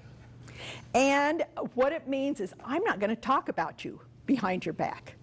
Or if somebody starts talking about you behind your back, I'm going to defend you. I'm going to say, man, I don't feel comfortable. And I learned that in our family when I took a walk with our oldest daughter and said, you know, I'm concerned about your sister, blah, blah, blah, blah, blah. And she said, you know, I don't feel comfortable talking about her without her being here. Let's wait until we get back to the house. And I thought, always they teach me things that I need to know. Okay, number 25. Now this is one that you guys have in spades. Patience. 25? Yeah, how come nobody's laughing? You do? You have it in spades? No. Is it important? Calm, endurance, being patient with enduring pain or trouble without complaining, calmly tolerating delays, confusion, diligent or persevering. And I remember the story that my friend Charlotte Castle told me about how she was going to be late to an appointment.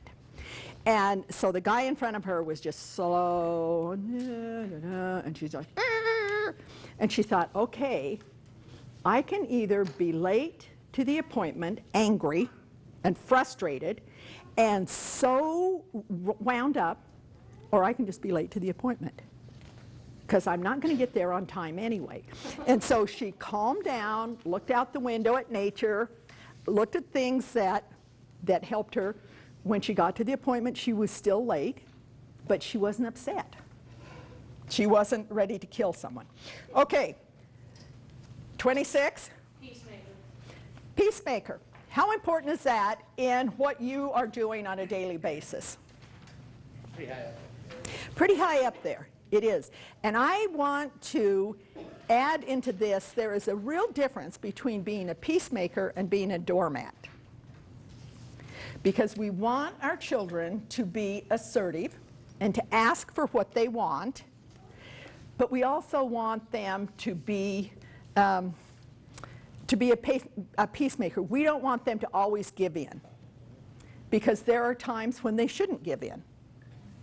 There are times when they have the right to be angry, or they have the right to demand. All right, number 27. Personal responsibility. Personal responsibility. Where's old Silas? Is he going around here? Okay, we've already talked about personal responsibility a lot. And the main thing that I want to teach you about personal responsibility that I want you to then learn and teach to others is that it doesn't help for you to blame others for your circumstances, for what happens. And when Silas says, well, I wouldn't have done it if she wouldn't have done this. Well, let's just leave her out. What's your responsibility in this? Let's just concentrate on you. Let's not concentrate on her. Let's just work on you. Number 28. Resilience. Let's ask Lori how important resilience is. Is it possible to teach a kid to be resilient? Is resilience a skill? Yes, it is. It is a skill. And it is one that is mentored. It is one that is taught. It is one that you help your kids to say, all right, well, next time or wow, that didn't go as good as I had thought, so I will work on this, or I will do on that. So that they look forward, but know that failure is not going to, and I have all these wonderful stories. I don't know if I have enough time to get these, but let me just read this story because it's a good one. Okay, once upon a time, a little girl complained to her dad that her life was miserable, and she didn't know how she was going to make it. Obviously, she was in the 7th grade, right? She was tired of fighting and struggling all the time. It seemed like just as one problem was solved, another one soon followed. Her father, who was a very good cook, took her into the kitchen. He filled 3 pots with water, and put them all on the high flame. Once they had begun to boil, he placed potatoes in one pot, eggs in the second pot, and ground coffee in the third pot. Then he just let them boil for a little while without saying a word to his daughter. I've had a young daughter like that, and so sometimes you don't get a chance to say a word. You just say, So he's letting these things boil. After 20 minutes, the daughter moaned and impatiently waited, and then after 20 minutes, he turned off the burners. He took the potatoes out of the pot, placed them in a bowl. Then he pulled the eggs out and placed them in a bowl. Then he ladled the coffee into a cup. Well, daughter, what do you see? Potatoes, eggs, and coffee. Look closer. Touch the potatoes. She did, and she noticed that they were soft, really soft. Then he said, take the egg, break it. And after pulling off the shell, she observed the hard-boiled egg. Finally, he said, take a sip of this coffee. Oh, yeah, that's good. What do you mean by this? What are you trying to teach me by this? He then explained that the potatoes, the eggs, and the coffee had the same adversity.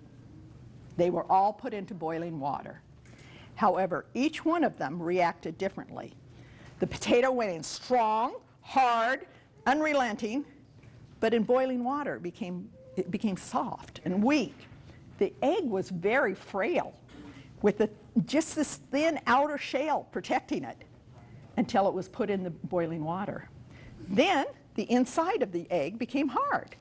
However, the coffee grounds were very unique. After they were exposed to the boiling water, they changed the water and they became something new. Which one are you? He asked his daughter. When adversity knocks on your door, how do you respond? Are you a potato? Are you an egg? Or are you coffee? The moral of this story is in life, things happen around us. Things happen to us. But the only thing that really matters is how we react to it and what we make of it. Life is all about learning, adopting, and converting into something positive. Do you agree? Good story. Isn't it a good story? You know, and I know how much you guys like stories, and I have 100 of them. We could stay here all day just telling stories. Okay, 29. Resourcefulness. Resourcefulness. What does that mean? Resourcefulness is being a problem solver. Like the story I told you of the Apollo 13, it's thinking, okay, what do I have to do? And my husband and I have owned a number of businesses, and I mentioned that I was in sales, a sales manager, and I always liked to hire kids that had grown up on a farm. And the reason was because they couldn't run real quick into Walmart. They had to think, all right, well, let's see, I'm going into Walmart on Wednesday, so what can I do to fix this now in order to get it going? So they were resourceful. They learned how to become a problem solver. Do they have to be on a farm to be a problem solver? Nope. Nope. Are all answers easy answers? No. But that's where you, as a model, have the opportunity to say, what else could we do? Do you remember the workshop that I gave here down in the other conference room where we talked about every situation has a minimum of 5 solutions? If we would just remember that and say, okay, what are 5 different ways we can solve this? Then we can teach them to be more resourceful. Number 30. Respectful. That's marked by showing proper regard for another's feelings, culture, or opinion. How many of you have been in a situation where someone, and in America, it seems like we're getting so polarized that it frightens me. And so someone says something that you're thinking, eyes don't roll, eyes don't roll, eyes don't roll. But you do anyway. And that's disrespectful. That's very disrespectful. It's respectful to say, thanks for sharing. Thanks for sharing. I hadn't thought of that. That gives me an opportunity for new study. All right, next one, 31. Who knows what the word discipline? What's the Greek root of that word? Disciple. You've all been in my classes before. Disciple. Disciple is, that's the root word of discipline. It's not punish. Disciple is to learn, to teach, to model, to grow, to help one become self-disciplined, to not have to have outward forces to help you to be the kind of person you want to be. Number 32. Tolerance. All right, tolerance is willingness to accept feelings, habits, or beliefs that are different from your own, completely different from your own. Does that mean that you have to agree with them? No. It means that you accept their right to believe how they believe. Next one, 33. Communication. And the word here is communicative, which is a hard one to learn. But when we're talking about relationships, it's always that's right up there is communicative. And it means that you know how to ask for what you want, and you know how to hear as well as listen. Because many times we listen, but we don't hear. And so what did I say earlier? That this is verbal communication, and it's the sharing of information. Hearing is nonverbal communication, and that is the communication of relationships. So communicative means that you're able to share what you want. And when I do women's groups, sometimes I will ask them to do, make a list of everything they really want in life. And it is amazing to me how many people have never really determined what they really want. Because true unhappiness comes from giving up what you really want for what you want right now. That means if you really want to go back to school, then you're going to have to give up TV.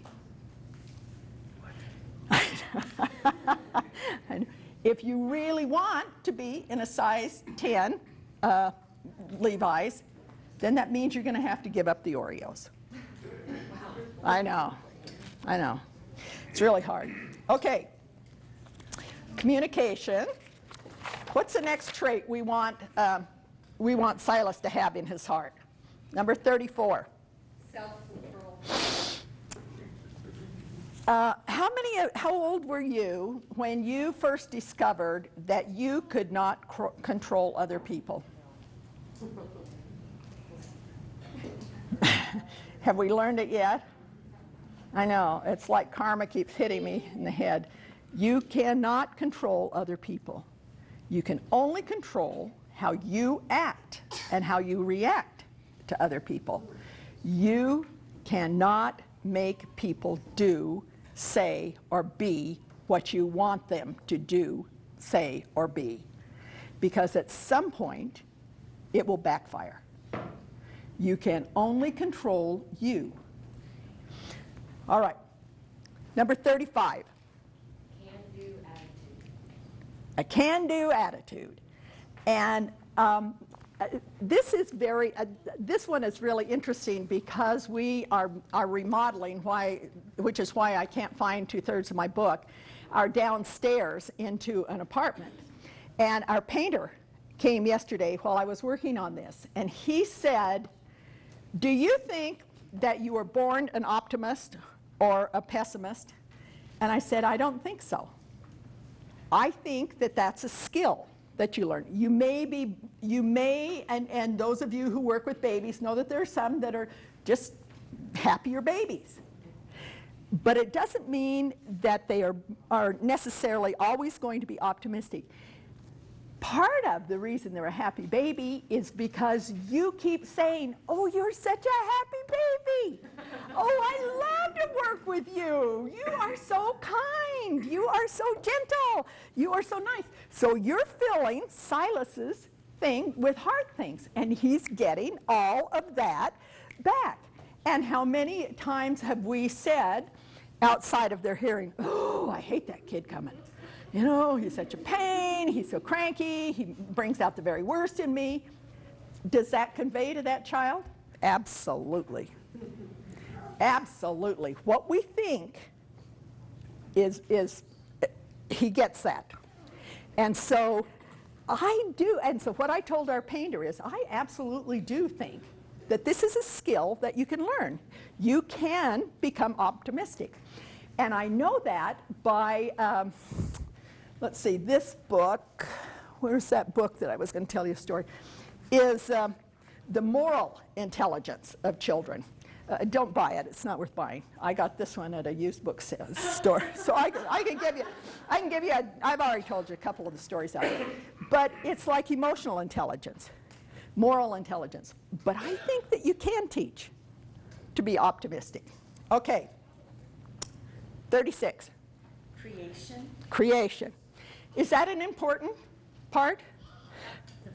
Okay, how do you teach small children to be creators?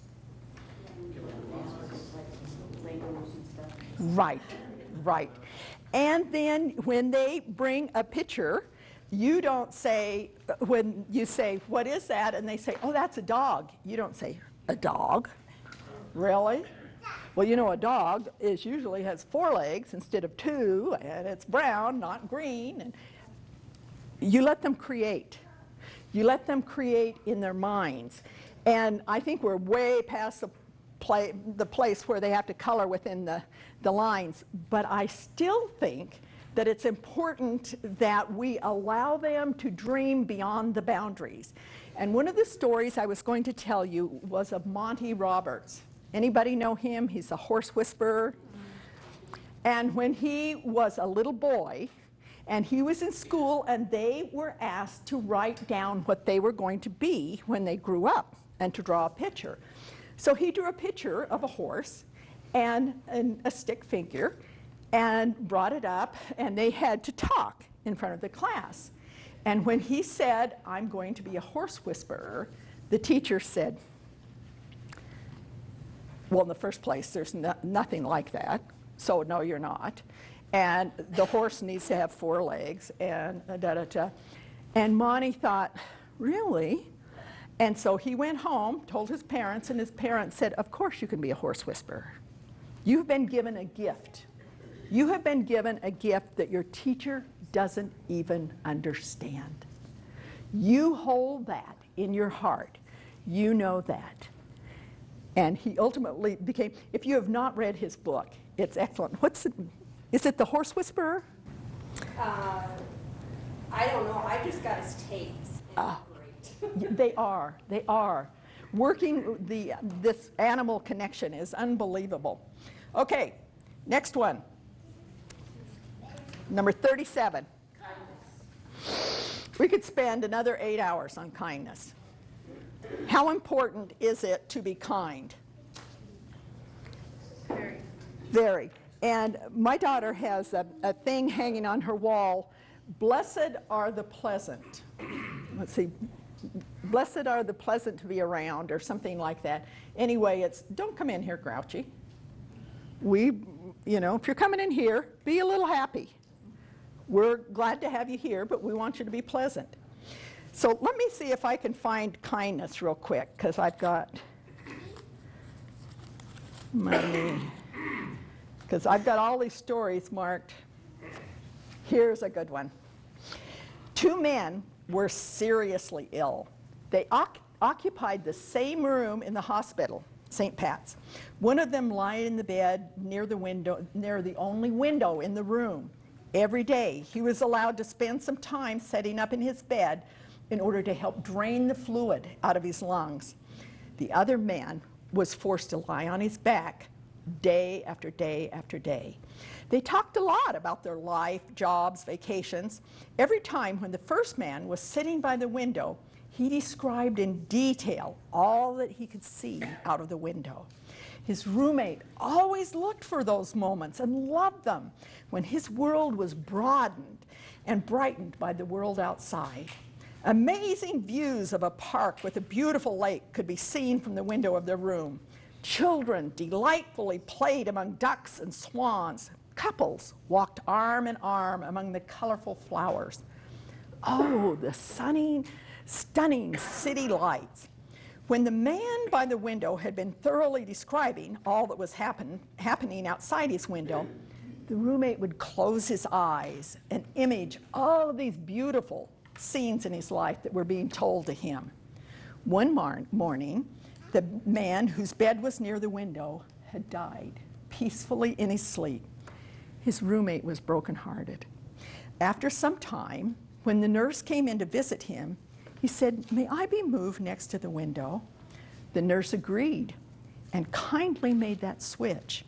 When she left, the man slowly and very painfully propped himself up on one elbow and took the first look at the world outside. He was stunned. The window faced a blank wall. When the nurse came to visit him the next time, he told her about the beautiful things outside the window that his roommate had described for him. The nurse replied, "Your roommate was blind. He was just trying to encourage you." Isn't that a great story of kindness? Don't you wish you were that kind of person?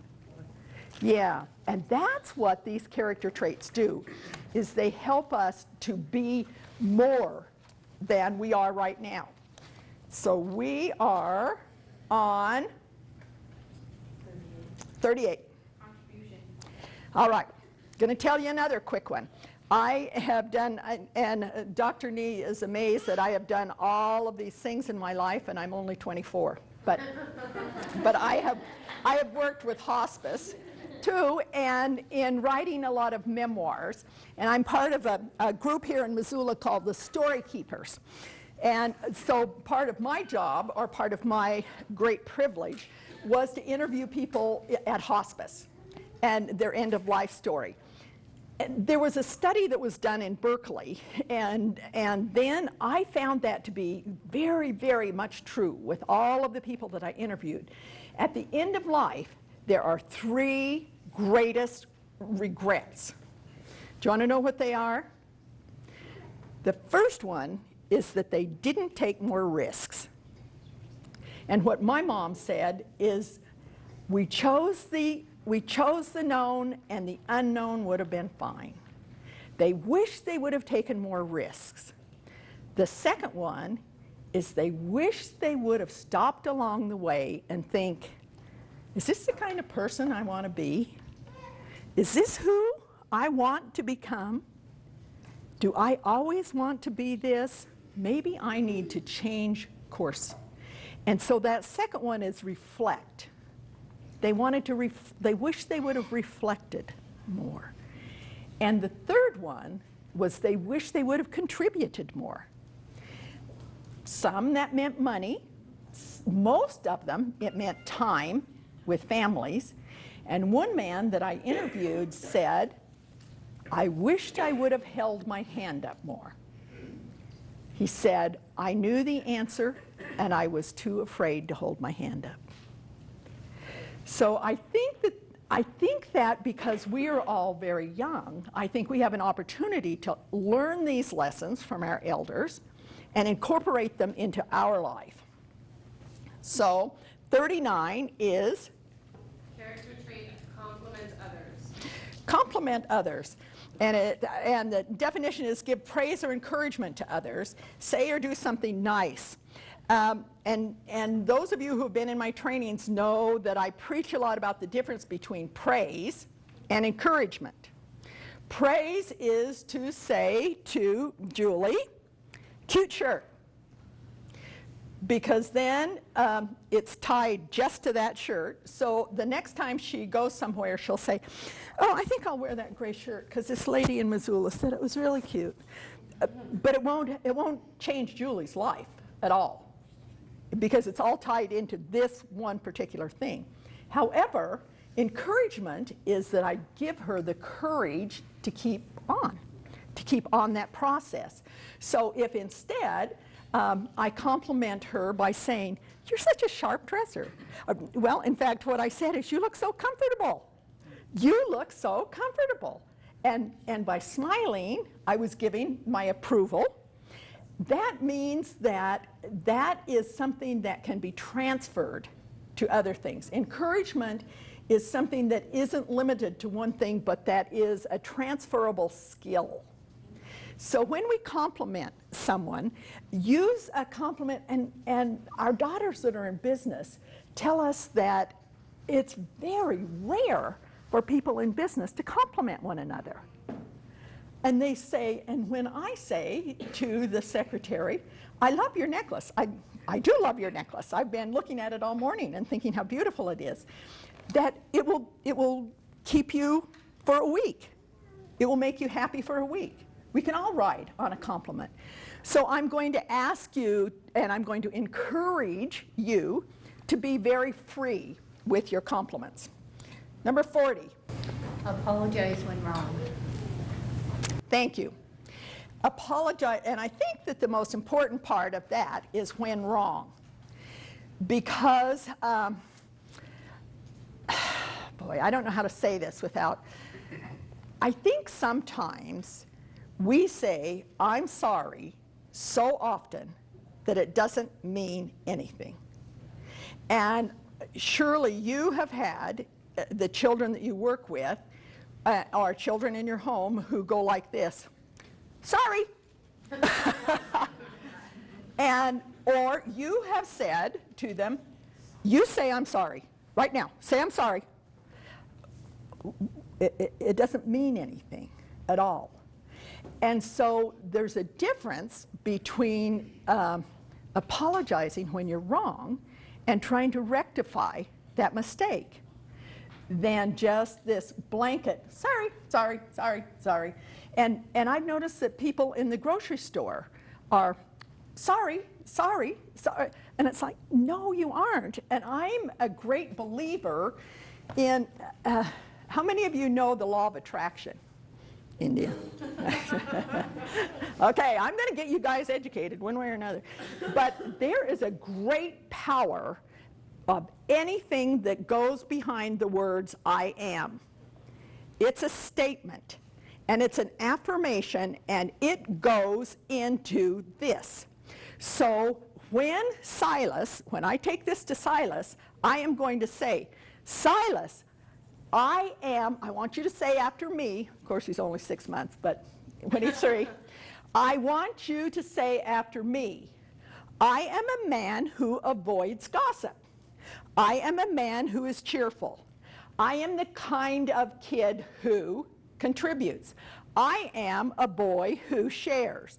I am, because that's what's called an affirmation. And it's saying, this is who I am. And quite frankly, are you sorry? No, you're not a sorry individual at all. That's just like me saying, oh, I am fat, I am fat, I am fat. Is that going to get me into size 10 jeans? Nope. Get you into size 20. That's right. Been there, done that. Yeah.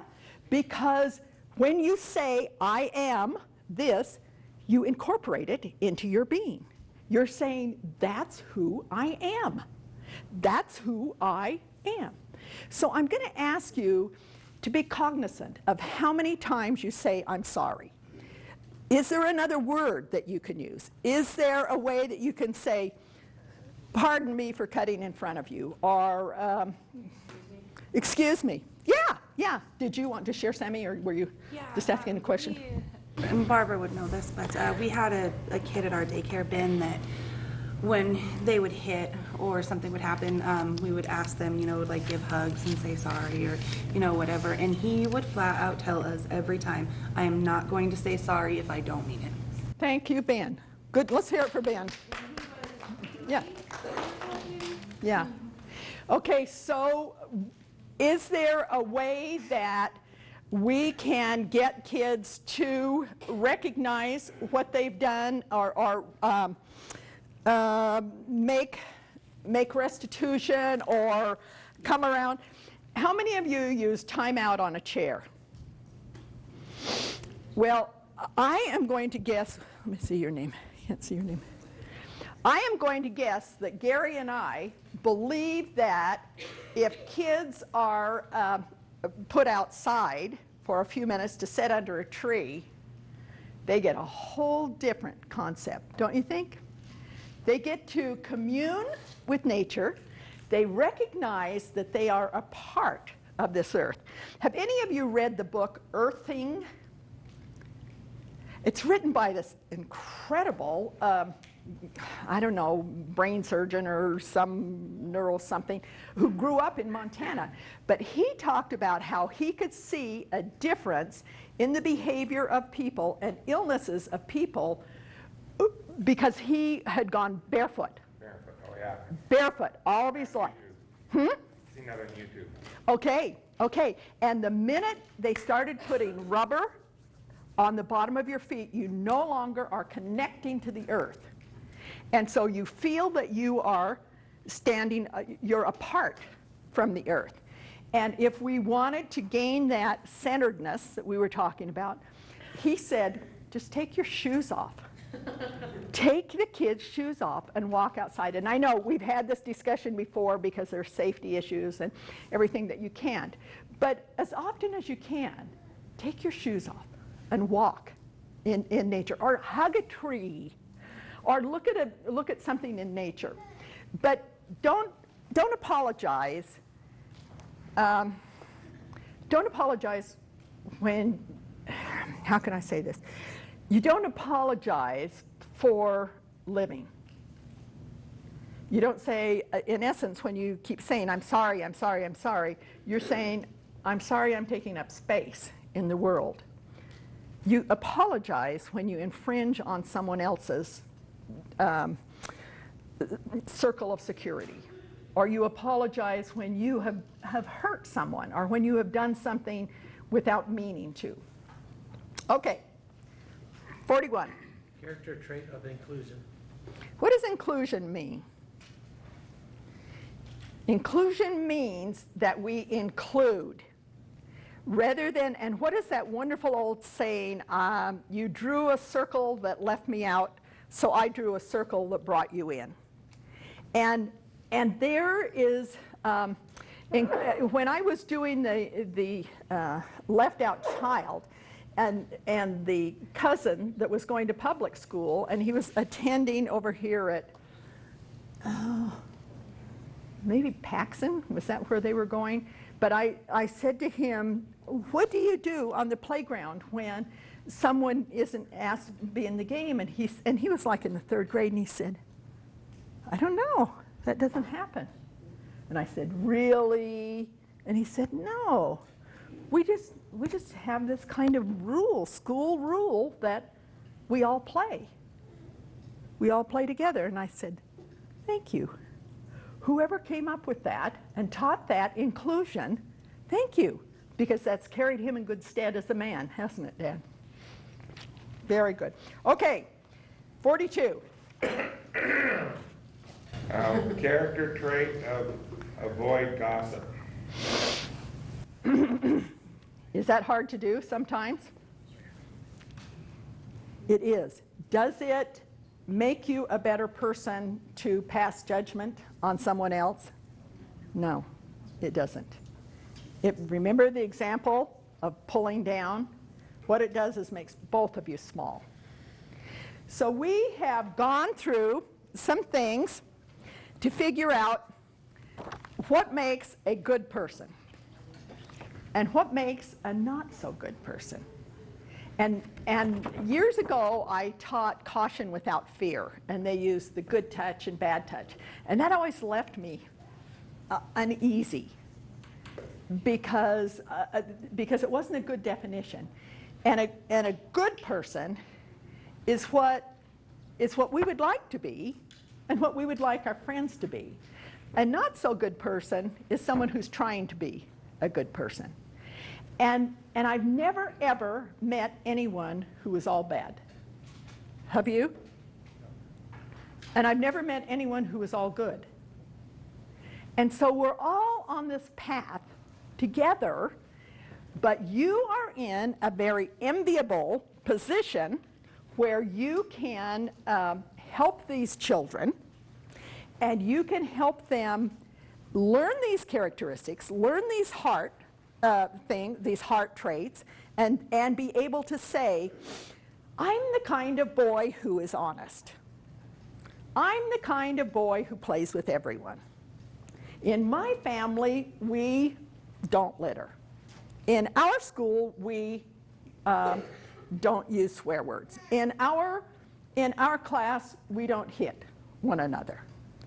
Just these are the things that we have an opportunity to do for ourselves and to model for our children. I want to tell you one more story, and I'm going to tell you this one just because it's such a fun one. Okay. All right. I like this one because this sounds like something that we would do without thinking about it. A woman was waiting for her flight at an airport. She bought a bag of cookies, found a place to drop, and took out her book. She started to read, and suddenly she noticed that the man sitting beside her grabbed a cookie from a bag. She just tried to ignore that. So she just kept munching her cookies at the same time, watched how that shameless cookie thief had diminished the stock.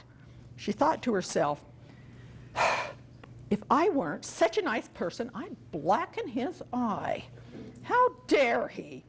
When there was only one cookie left, she looked around with interest and she thought, wonder what he's going to do. He smiled, he took the last cookie, and he broke it in half. She thought, this guy is so rude. He didn't even show any gratitude to me. After her flight was called, the woman gathered up her baggage and headed towards the gate.